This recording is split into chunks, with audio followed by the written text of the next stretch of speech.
saya Fresa Sindaraja dari kelas 9F.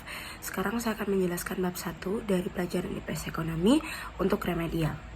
Satu tersendiri terdapat 5 bagian yang akan saya jelaskan, yaitu bagian pertama adalah kegiatan produksi, kemudian ada kegiatan distribusi, kegiatan konsumsi, harga, dan pasar. Pertama adalah kegiatan produksi. Kegiatan produksi sendiri berguna untuk menambah kegunaan dari suatu barang dan jasa, dan kegiatan produksi tersendiri dibuat untuk kelangsungan kehidupan manusia. Kegiatan produksi dilangsungkan dengan tujuan untuk produsen tersendiri dapat menghasilkan hasil yang besar, menambah lapangan kerja, menghasilkan barang atau jasa, juga memenuhi kebutuhan pasar. Dan saya akan menjelaskan tentang sumber daya ekonomi yang diolah lebih lanjut yang biasa kita sebut dengan faktor produksi. Faktor-faktor produksi tersebut juga dibagi menjadi beberapa bagian, yaitu ada faktor produksi alam, faktor produksi tenaga kerja, faktor produksi kewirausahaan, dan faktor produksi modal. Faktor produksi alam adalah faktor produksi yang berasal dari kekayaan alam yang bahan-bahannya bisa digunakan dalam proses produksi. Contohnya ada air, tanah, juga bahan tambang. Faktor produksi tenaga kerja adalah faktor produksi yang orang-orang di dalamnya, entah dengan secara tidak langsung ataupun langsung, melakukan kegiatan produksi. Contohnya adalah buruh. Faktor produksi kewirausahaan adalah salah satu faktor produksi yang dimana orang-orang yang terdapat di dalamnya adalah orang-orang yang mampu untuk mengendalikan proses dari produksi tersebut. Kemudian kita lanjut ke bagian B, yaitu kegiatan distribusi adalah kegiatan yang dilakukan oleh orang ataupun suatu badan yang dilakukan untuk menyampaikan suatu barang ataupun jasa kepada konsumen dari produsen. Orang yang melakukan kegiatan distribusi disebut juga dengan distributor. Fungsi dari kegiatan distribusi tersendiri adalah pemerataan hasil produksi, juga menyampaikan dan memberikan barang ataupun jasa dari produsen ke konsumen secara baik dan benar.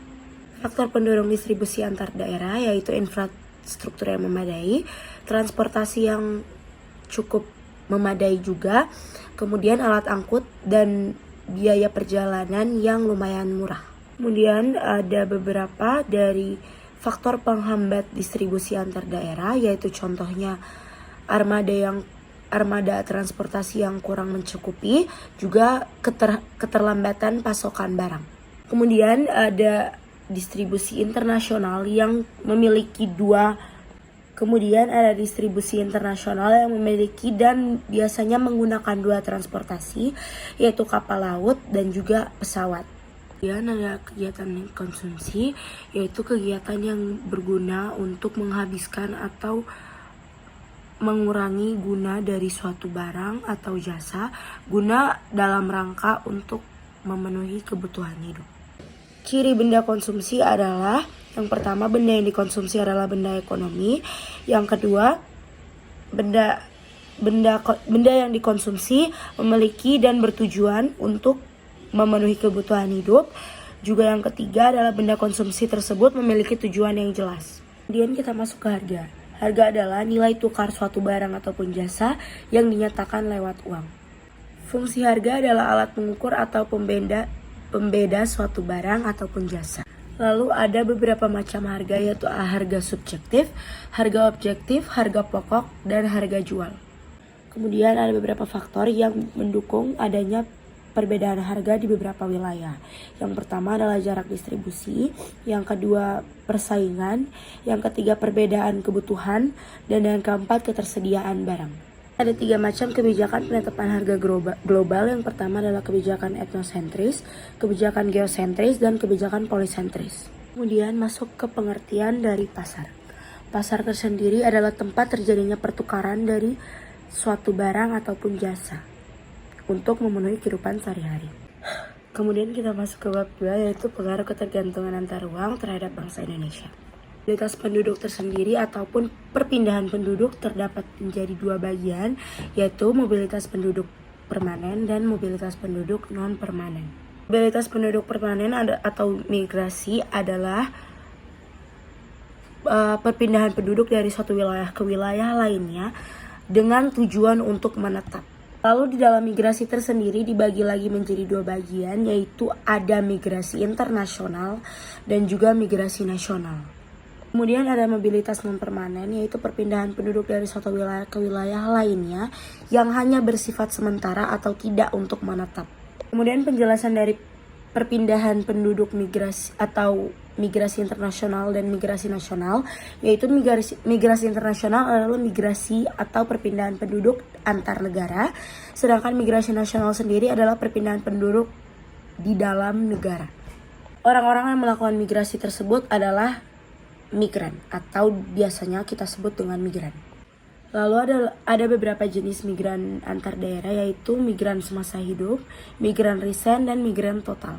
Baik, kemudian faktor pendorong migrasi tersendiri dibagi menjadi dua, yaitu faktor penarik dan faktor penekan. Yang pertama kita akan menjelaskan tentang faktor penekan. Ada beberapa faktor yang mempengaruhi terjadinya migrasi, yaitu yang pertama kemiskinan, kesempatan pendidikan yang rendah, juga lapangan pekerjaan yang masih kurang. Faktor penarik ada ketersediaan lapangan kerja, juga penghasilan yang lebih baik, dan pendidikan yang lebih baik juga. Kemudian ada juga penghambat-penghambat dari migrasi tersendiri, yaitu kesulitan transportasi, jarak yang jauh, dan ada beberapa faktor-faktor pribadi. Pengaruh ketergantungan antar uang terhadap migrasi penduduk adalah perekonomian yang makin lebih baik juga.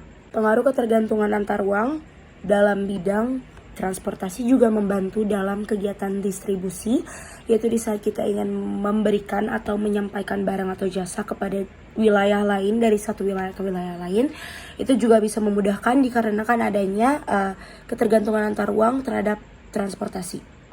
Ada beberapa contoh alat transportasi yang bisa digunakan, yaitu yang pertama adalah alat transportasi laut, alat transportasi udara, dan alat transportasi darat. Pengaruh ketergantungan antar uang di dalam lembaga pendidikan juga sangat membantu, yaitu di saat dari satu wilayah ke wilayah lainnya, yaitu adanya beasiswa yang bisa membantu agar mahasiswa-mahasiswa ataupun siswa-siswi di satu wilayah yang masih kurangnya pendidikan itu bisa pindah ke suatu wilayah yang lebih baik lagi untuk menempuh pendidikan yang lebih baik dan bisa mendapatkan pendidikan yang layak. Pengaruh ketergantungan antar uang di bidang ekonomi, yaitu di saat dari suatu wilayah ke wilayah lainnya bisa membagi atau melakukan kegiatan distribusi, itu juga bisa dapat membantu di dalam bidang atau lembaga ekonomi tersendiri.